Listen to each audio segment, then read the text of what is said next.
Hello, everyone, and welcome to Moms Clean Air Force's Stay In and Speak Out event for climate action with our Colorado organizers, Shayna Oliver and Lori Anderson, along with Congresswoman DeGette, who represents Colorado's 1st Congressional District.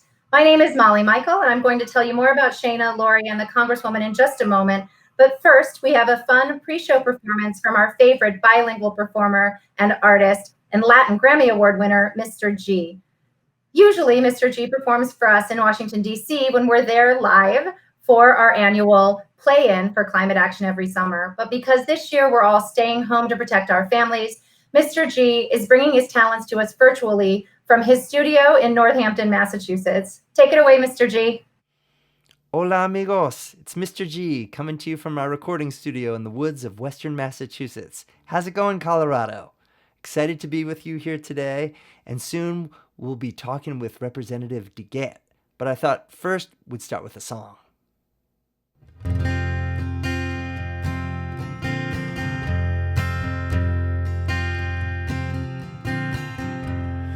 Ríos y montañas, naturaleza, rivers and mountains, naturaleza.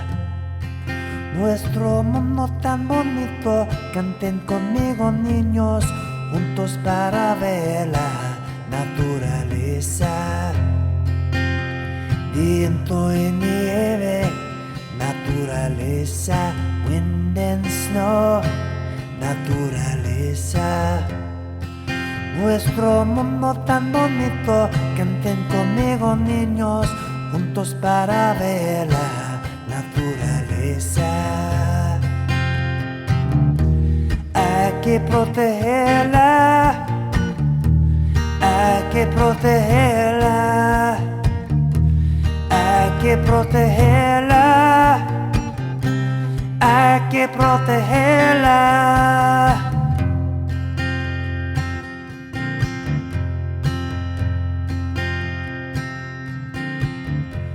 Viento y nieve, naturaleza, wind and snow, naturaleza. Nuestro mundo tan bonito, canten conmigo niños, juntos para ver la naturaleza, juntos para ver la naturaleza, juntos para ver la naturaleza.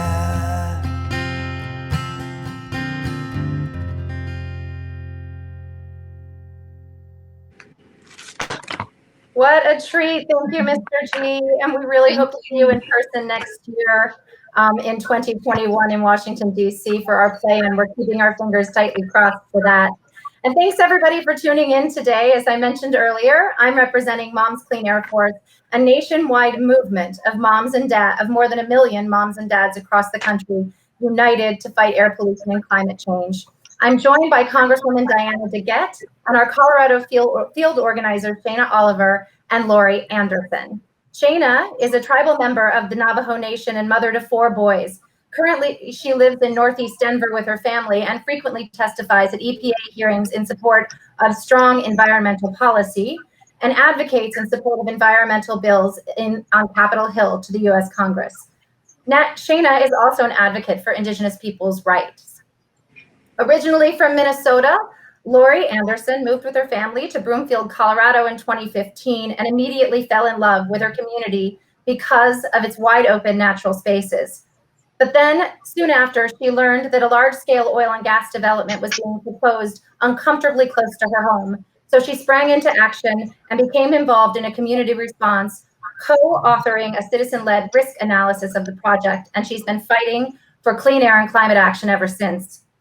Finally, I have the distinct pleasure of introducing our esteemed guest and member of the United States House of Representatives, Congresswoman DeGette, who represents Colorado's 1st Congressional District. Representative DeGette has been a champion for climate action, environmental policy, and clean energy policy during her time in Congress. Notably, she is the author of groundbreaking new legislation, which Moms Clean Air Force is particularly excited about, known as the Clean Energy and Innovation and Deployment Act, to cut our global greenhouse gas emissions in half by 2030 and to net zero by 2050 in an effort to stave off the worst of the climate crisis. Representative DeGette is chair of the House Energy and Commerce Committee's Oversight and Investigations panel and also serves on the House Natural Resources Committee. And now I will let the Congresswoman Lori and Shayna take it from here. Thank you. Thank you, Molly. Thank you. For nearly a decade, moms have been organizing to demand meaningful action to stop climate pollution because it is threatening our safety and well-being. But more importantly for moms, it is threatening the safety and well-being of our children and grandchildren. Now, before I put you on the spot to answer some questions from your constituents about your work in Congress, I wanted to give you an opportunity to speak about your priorities, your thoughts on addressing the climate crisis, and how your work may benefit Coloradans in the 1st District and all nations across the U.S. Well, thank you so much for having me today. I'm so glad to be joining Mom's Clean Air Force. Sorry I can't join you at your big gala convention in Washington, but at least the three of us get to be here in beautiful Colorado. So there's a real advantage to that. As you heard from Molly, I've been involved with climate issues for many years. And the reason is because I'm a mom myself who cares about the climate.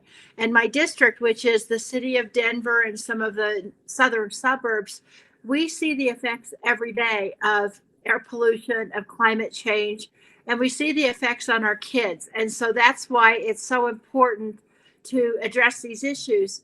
You heard about my new bill, which I just recently introduced, but which I've been working on for a long time. It's called the Clean Energy Innovation and Deployment Act, or CETA. And you heard that what it does is it has metrics by which we can meet zero emissions. It also makes a massive investment in the development of clean energy technologies because we can't move to clean energy unless we have the technology. It mandates every power company to achieve net zero emissions as early as 2037, as long as we advance the technology. Why wait till 2050 if you have the technology to do it earlier? And it provides financial incentives for any power company to replace its emitting technology with non-emitting technology well before 2037. It provides help for low-income electricity consumers, and it helps support displaced fossil fuel workers, as well as minorities, women, and others who really are on the front lines of climate change and who are underrepresented in the energy industry. And it helps these folks find good paying jobs in the new clean energy economy. A lot of you probably heard about the Select Committee on Climate Change, which was chaired by my dear friend and fellow Energy and Commerce Committee member, Kathy Castor. And they were tasked with looking at the entire issue and coming up with a report that could be then turned into legislation. And on June 30th, they came up with their report, well over 500 pages, called Solving the Climate Change, the Congressional Action Plan for a Clean Energy Economy and a Healthy, Resilient, and Just America. I've got to say there's a lot of alignment between this report and the legislation that I've introduced. I would say about 50 of the more than 700 policy recommendations included in Kathy's bill would be in my legislation. And I also have other related legislation around Colorado wilderness, around methane waste prevention, fracking, environmental justice, that would also address a number of the issues in Kathy's report. And so I'm excited to be working with Representative Castor in the Energy and Commerce Committee, and I'm excited to see how many of these provisions that we can really get it from my legislation that we can get enacted. And I will say to all of your viewers here today, time is of the essence. This is an urgent crisis that our country's facing, and we need to get on this right away. And I know we've got some wonderful questions today from some of your members, some of our viewers. And so I'm eager to get to those. And I want to thank you very, very much, Shayna and Lori, for having me. Thank you, Congresswoman, for those insightful comments on CETA, the work you're doing there, and also the Select Committee. We're so happy to have you here with us today, and we are excited to give you the opportunity to respond to some questions from your constituents. But before we do, I would like to ask a question for you. Mom's Clean Air Force has been deeply concerned about Trump's EPA's onslaught of federal rollbacks of important regulations that we rely on to protect our health and climate. Colorado continues to struggle with high levels of ozone pollution in Denver and along the Front Range, which is a combination of background pollution from other states and Colorado's own emissions from oil and gas operations and other industrial sources. Right now, current EPA leadership is proposing to ignore scientists' recommendations to strengthen our current ozone standards and instead has put forth a proposal that would keep our current outdated rules in place. As you know, ozone pollution is a powerful lung irritant and asthma trigger. In addition, the EPA is expected to release its final rollback to federal methane rules any day, a handout to polluting industries at the expense of the health of our communities and families. Can you tell us about some actions you are taking in Congress to fight back against the deregulatory agenda of this administration, and how are you using your position as chair of the important House Energy and Commerce Committee's Oversight and Investigations panel to ensure the safety of our families is being prioritized over polluter profits? Well, thank you for that question. I'm a fourth generation Coloradoan. And when I was growing up, we never had ozone problems in Denver. So the problems that we're seeing along the Front Range right now, just in the last few days even, are shocking to me. And in my view, we need to strengthen the environmental regulations around ozone, not to repeal them.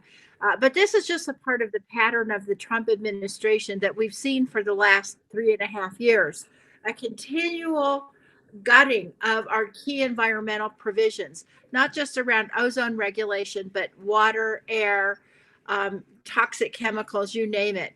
And the first thing that needs to happen, in my opinion, is we need to get a new administration so we can get a new EPA that will not just take us back to where we were under the Obama administration, but also that will take us to a new place where we are really regulating the environment, especially in communities of color, which are so disproportionately impacted by these environmental issues.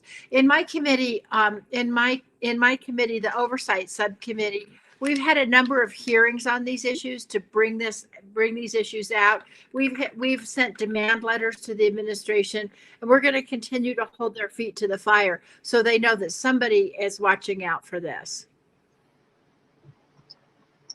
Thank you, DeGette, for that, Congresswoman.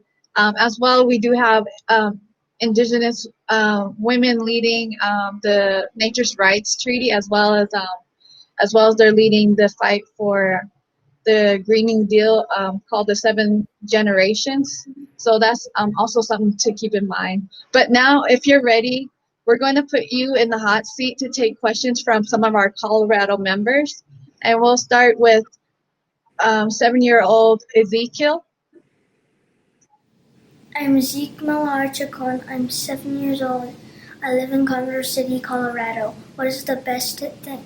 What is the most important thing what we can do to protect our planet? Ezekiel, thank you so much for that wonderful question. I think the best thing that you can do to protect your planet is, number one, continue to stay educated about what the issues are and what we can do to solve them. Number two, implement this in your own life. So try to think of ways you can save the environment in your own life every day, because you're really the next generation, and it's going to be leaders like you who help to lead us into a carbon-free economy. So thank you for your activism at age 7. I'm very proud of you, Ezekiel. And now 11-year-old Kaya Thompson from Park Hill has a question about the air he breathes. Clean air is especially important to Kaya because he struggles with allergies that make it difficult for him to breathe when the air is dirty. Let's hear more from Kaya. Hi, my name is Kaya Thompson, and the air is really dirty, dry and dirty here in Park Hill. I get really bad allergies, which makes me stay inside a lot. What will you do to clean our dirty air? Thank you so much for that wonderful question. And you're right. As I just said, the air in the Denver area is just not as clean as it should be to protect the health of our children and of our community. And as you heard from the last question, the Environmental Protection Agency is the agency that is supposed to protect air for kids like you and for everybody, but especially people who have allergies, who have asthma, who really suffer when the air is bad. And so the EPA is supposed to keep the air clean. But for the last few years, they've been rolling back regulations and initiatives that protect our air quality. There's a lot of people in Congress, and I'm one of them, who are trying to fight to make sure that we protect our air for you. And I've used, as I said, I've used my position on the Energy and Commerce Committee to have hearings to demonstrate just how bad an effect these regulations have on health, and to change this around to make sure that we can preserve clean air for everybody. And last but not least, you heard about my Clean Energy Innovation and Deployment Act. If we're actually able to pass that, that will not only transition us to clean energy, which will help reduce climate change, but it'll also help clean up our air. Thank you, Congresswoman. Our next question comes from Kaya's brother, Kijoni, who's also my son. He's 8 years old, and he has a question about one of his favorite reptiles. And since you have been a leader on conservation legislation to protect wildlife habitats, with your sponsorship of the Great Outdoors Act and the Colorado Conservation Act, we thought you might enjoy answering this question. Hi, my name is Kijoni Thompson. I live in Park Hill and I worry about the turtles. What are you doing to protect all turtles? Oh, Kijoni, thank you for that question, because I worry about the turtles too. And I'm worried about the turtles. I'm worried about all of the other animals that are impacted by loss of habitat and also by climate change. So there's one thing really important that we can do to help protect turtles, and that's to help preserve the place that they live. Last week, the House passed the Great American Outdoors Act, and that's a bill that will help make sure that we have enough money to fund preservation of wildlife habitats, like the places where the turtles live. And also, there's a number of other public lands bills that are out there right now. I have a bill to protect over 1 million acres of wilderness. And and if you protect wilderness, that also helps protect habitat for wildlife. And so we just really have to, these are the precious areas. We don't have a lot of them left, and we have to make sure they're there for you. And then someday you're even going to have kids of your own. So we want to protect it for them too. Thank you, Representative DeGette. We have one final video for you and then a couple additional questions. This last clip comes from Renee Millar-Chacon, who is a youth program coordinator at Spirit of the Sun. Hello, my name is Renee Millar-Chacon, Youth Program Coordinator at Spirit of the Sun here in Denver, Colorado. I live in Commerce City, Colorado. I asked Congresswoman DeGette, how are you going to protect families in and around Suncor after we know that it has been a space of environmental racism for generations, and we know that EPA has rolled back from Andrew Wheeler particulate pollution protections? We ask you on the federal level to please protect our air, our water, our land, and be good ancestors now. How do you plan on protecting us, the new generation of families that have bought homes for our new children to survive and thrive now as Indigenous Americans? Thank you. Renee, thank you for that important question. And that area around the Suncor plant, those neighborhoods, Swansea, Elyria, Globeville, and the other neighborhoods to the north in Commerce City are so, they're wonderful neighborhoods, and they're historic neighborhoods. They've been here for over a century here in the Denver metro area. But sadly, they are right in the line from Suncor and those other polluters up in Commerce City. And frankly, you said it right. The Suncor refinery has a long history, a pattern of violating air quality standards and putting the surrounding community at risk. I've written letters to Governor Polis, 2 letters in December 2018 and June 2019, about a year ago, based on Suncor's own report showing that it was responsible for over 2,700 violations of the opacity limit. Sometimes it was violating the opacity limit 7 days in a row. And so in 2019, I worked with groups like Colorado Latino Forum, Earth Justice, and I introduced a bill that identifies hydrogen cyanide as a hazardous pollution under the Clean Air Act. This is the substance that's coming from the Suncor facility, and I don't think that that agencies like or businesses like Suncor should be able to say, okay, we're gonna abide by the law, and we're gonna write the law, which is what Suncor has done. They said what they thought the standard should be, and even their own standards they violated. And so I'm hoping I can pass that bill. And the other thing I did is I put language in this year's bill that would fund the EPA to require the EPA to clean up and identify 100 communities across the country that are disproportionately suffering from large amounts of pollution that are caused by nearby facilities. And I believe that would cover the neighborhoods around Suncor. And just finally, my friend and the chairman of the Natural Resources Committee, Congressman Grijalva, has a bill called the Environmental Justice for All Act, which requires federal agencies to consider cumulative health impacts under the Clean Air Act and the Clean Water Act. And it gives $75 million in grants. So that would really help these communities as well. And Chairman Grijalva and I are really hoping we can pass this legislation. Thank you, Congresswoman. This next question comes from a constituent in the audience. Her name is Janice Brown, who is a retired critical care nurse. Janice asks, the oil and gas industry is in financial distress and has been for 10 years or longer. What are you doing to ensure this administration is not giving the fossil fuel industry any more bailouts and to stop the subsidies of at least $20 billion annually? So there's a bill called the Rewind Act or Rewind Act.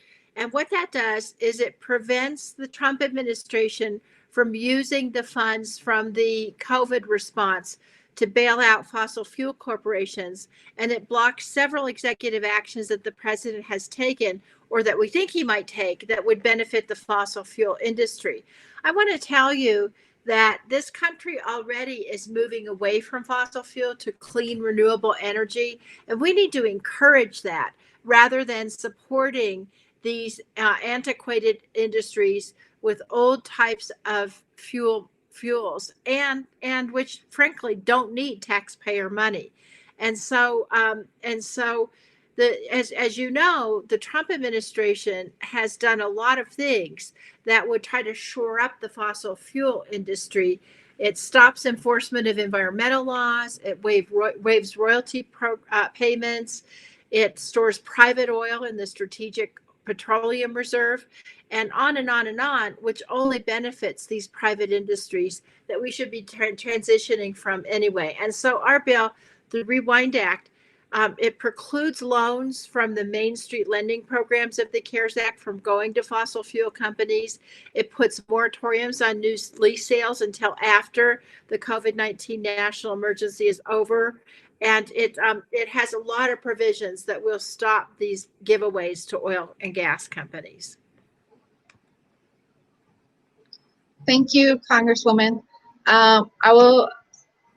We will cut to our final question from myself as a constituent. Again, thank you for being here with us today on this virtual platform. We appreciate your thoughtful answers. Historically, Indigenous people's rights have been neglected, and we continue to feel the brunt of environmental injustice today. The genocide of the Indian Removal Act, also known to the Dene people as the Long Walk of the Navajo, has deeply impacted my community and the community of my people. And currently, severe droughts are impacting like all of Colorado and beyond now. and 22 tribal communities, along with 7 states and 40 million community members, are going to be feeling the impacts from this drought, who are linked by the Colorado River, which is a bloodline, making it so important that we are addressing the current climate crisis, which is why Mom's Clean Air Force was so thrilled to see the Select Committee on the Climate Crisis release a groundbreaking roadmap that would put us on a path towards climate safety to protect the health and the futures of our children. What do you see as your role in helping to move this important agenda forward, and how could this improve the lives of Native people like myself who are already feeling major impacts of climate change? Well, Shana, first of all, let me say, I think those kids are just the future, and I'm so proud of you for raising your boys that way, to just get up and ask their questions of a congresswoman. When I was 7 years old, I don't even think I knew what a congresswoman was. So I think raising that next generation of advocates is so important, and I want to congratulate you. The climate decisions that we have made in this country have disproportionately impacted indigenous peoples and also low-income communities and other communities of color. And Kathy Castor, when she came out with her committee's report, recognized that. And we recognize that in the Energy and Commerce Committee. That's why in my legislation, the Clean Energy Innovation and Deployment Act, we have a number of provisions targeted at at-risk communities, including indigenous communities, to help reauthorize and reform the Weatherization Assistance Program, the Low-Income Home Energy Assistance Program, and also to help folks transition from fossil fuels to renewable energy. We put particular emphasis on these communities because they're the communities. In the case of indigenous peoples, these communities have been impacted by these backwards policies for centuries.